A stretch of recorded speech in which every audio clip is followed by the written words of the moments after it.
शिक्षा पर और उच्च शिक्षा पर चर्चा हो रही है। वाकई प्रदेश की हालत शिक्षा के मामले में बहुत खराब है। मैं ये बात इसलिए कह रहा हूँ क्योंकि मैं पश्चिम राजस्थान के उस इलाके से आता हूँ जहाँ पर आज भी सबसे बड़ी जो समस्या कही जाती है वो शिक्षा की कही जाती है। अध्यापक नहीं है। मैं खुद एक शिक्षक परिवार से आता हूँ, मेरे पिताजी अध्यापक है। मैं खुद गवर्नमेंट स्कूल में पढ़ा हूँ और जब आज उनकी हालत देखते हैं तो वाकई तरस आता है। आज के समय में लगभग 61% पद जो है वो रिक्त है, जिसमें मुख्य रूप से गैर शैक्षणिक है। आज के समय में वो जो विद्यार्थी है वही कर्मचारी का काम कर रहा है, वही लाइब्रेरियन है, वही प्रयोगशाला में काम कर रहा है, सफाई कर्मी भी वही है। साहब ऐसे दौर में आप एजुकेशन दे कैसे पाएंगे? और सबसे बड़ी समस्या हमारे आने वाली पीढ़ी को है। एक तरफ हम राइजिंग राजस्थान की बात कर रहे हैं, कह रहे हैं कि साहब हम राइज करेंगे। जब आपके पास स्किल्ड युवा ही नहीं होंगे, पढ़े लिखे लोग ही नहीं होंगे, तो आप कैसे राइज करेंगे? ये बहुत बड़ी समस्या है, क्योंकि ये समस्या जो है ये हमारी नींव है। आज के समय में हम कहते हैं कि साहब भारत सबसे युवा है, युवा देश है। हमारे ये जो बच्चे हैं आने वाले समय में इस देश का, प्रदेश का नाम रोशन करेंगे, और दूसरी तरफ हम उनको पूरी शिक्षा नहीं दे पा रहे। ये वाकई एक गंभीर विषय है। साथ ही साथ जैसलमेर और बाड़मेर की मैं बात करूं तो जैसलमेर में 52% और बाड़मेर में 48% शिक्षकों के पद खाली है।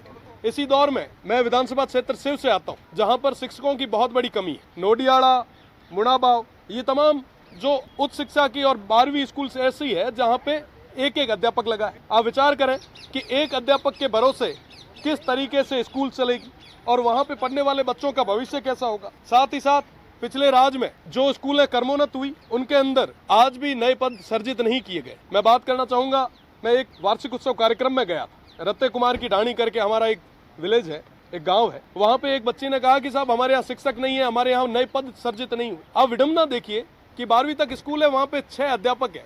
आप कैसे सही गुणवत्ता वाली शिक्षा दे पाएंगे? साथ ही साथ कई सारे जो अध्यापक है हमारे, उनकी डीपीसी नहीं हुई है। वो लंबे समय से इस मांग को कर रहे हैं कि साहब हमारी डीपीसी करवाएं, उन्हें प्रमोट करें, पर आज भी वो हो नहीं पाया है।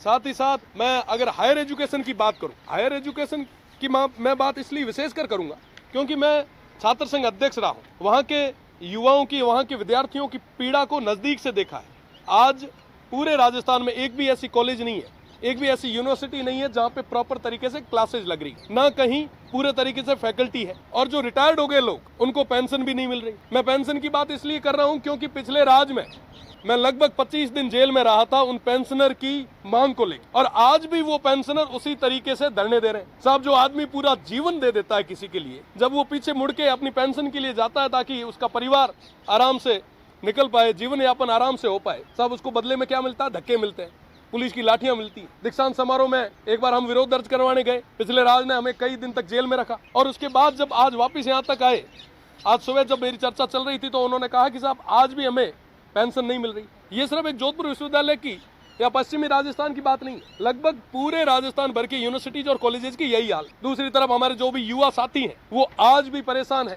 छात्र संघ चुनाव नहीं हो रहे। तमाम लोगों ने, तमाम हमारे नेताओं ने, तमाम माननीय सदस्यों ने ये बात रखी कि आप छात्र संघ चुनाव कराएं, नए युवाओं को राजनीति में आने के लिए एक रास्ता खोलें। आज भी हमारे शाहपुरा से आने वाले सदस्य ने ये मजबूती से मुद्दा रखा, बात रखी। तो निश्चित रूप से छात्र संघ चुनाव करवाए जाने चाहिए।